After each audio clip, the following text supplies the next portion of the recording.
अगला प्रश्न आशीष त्रिपाठी से है, 26 वर्षीय। कह रहे हैं कि अगर दिमाग हर समय कुछ नया जानने के पीछे दौड़ता रहे और कुछ नया ज्ञान न मिलने तक बेचैन रहे तो इस स्थिति में हमें क्या करना चाहिए? इस स्थिति में हमें वो पाना चाहिए जो हम वास्तव में पाना चाहते हैं। आपने लिखा है दिमाग कुछ नया जानने के पीछे दौड़ता रहे, फिर आगे लिखा है कुछ नया ज्ञान न मिलने तक बेचैन रहे। नहीं, दिमाग कुछ भी नहीं जानना या पाना चाहता। जब आप कहते हैं कुछ नया, तो ऐसा लगता है जैसे कि यूं ही कुछ इधर का उधर का ऐसा है जो मन को आकर्षित कर रहा है। नहीं नहीं, मन को कुछ भी नहीं चाहिए।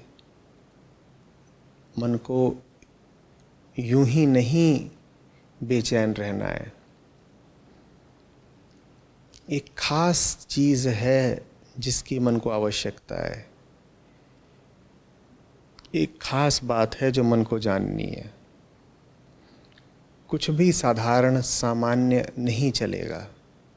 हाँ, जब वो विशिष्ट चीज़ आप मन को नहीं देते हैं जिसकी मन को आवश्यकता है, तब मन हजारों छोटी मोटी व्यर्थ की चीज़ों के पीछे दौड़ने लग जाता है।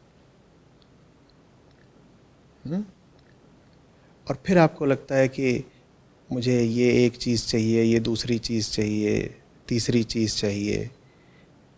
फिर हमको ये लगता है कि अरे मन तो चंचल है, मन हज़ारों चीज़ों के पीछे भागता है। नहीं, मन हज़ारों चीज़ों के पीछे भागना नहीं चाहता। मन को मजबूर होकर के हज़ार चीज़ों के पीछे जाना पड़ता है, क्योंकि वो एक चीज़ जो मन को चाहिए वो हम मन को उपलब्ध करा नहीं पाते। ठीक है, उस एक चीज़ को समझिए जो मन को चाहिए। कैसे समझते हैं उस एक चीज़ को? शुरुआत करी जाती है ये देख करके कि क्या है जो मन को तृप्त और संतुष्ट नहीं कर पाएगा।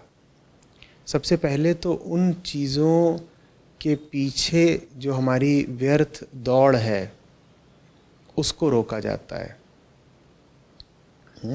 देखा जाता है कि कौन कौन से रास्ते हैं जिनको हम पहले ही आजमा चुके हैं।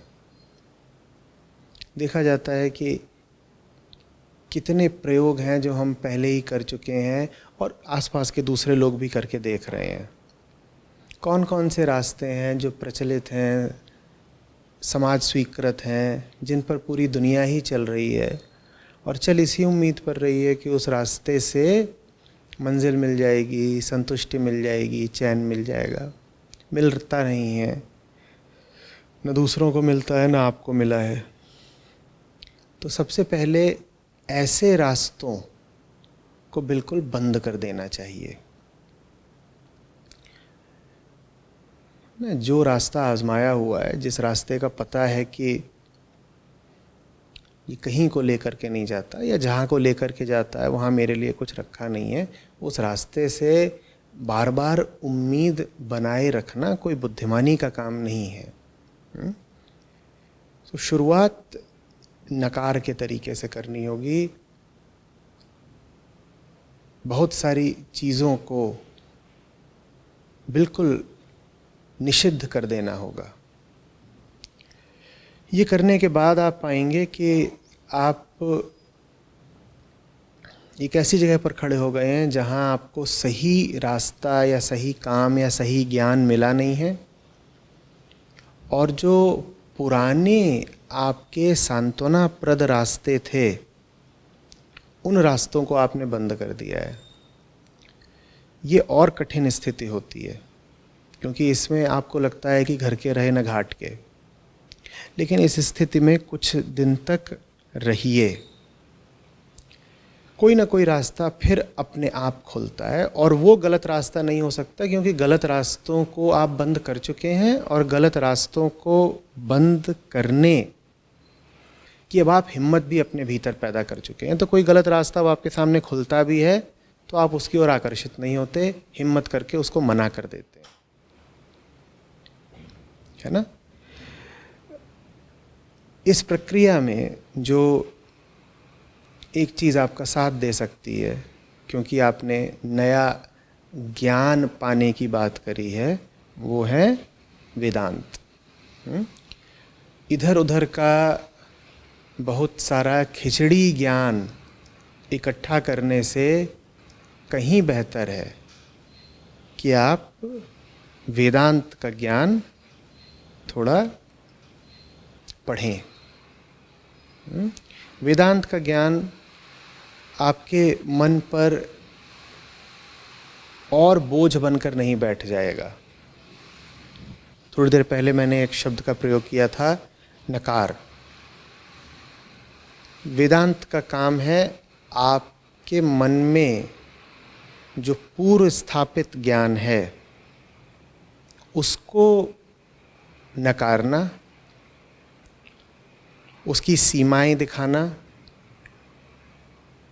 उसकी शक्तिहीनता प्रदर्शित कर देना, और आपको ज्ञान के नीचे जो ज्ञाता बैठा है उस तक लेकर जाना।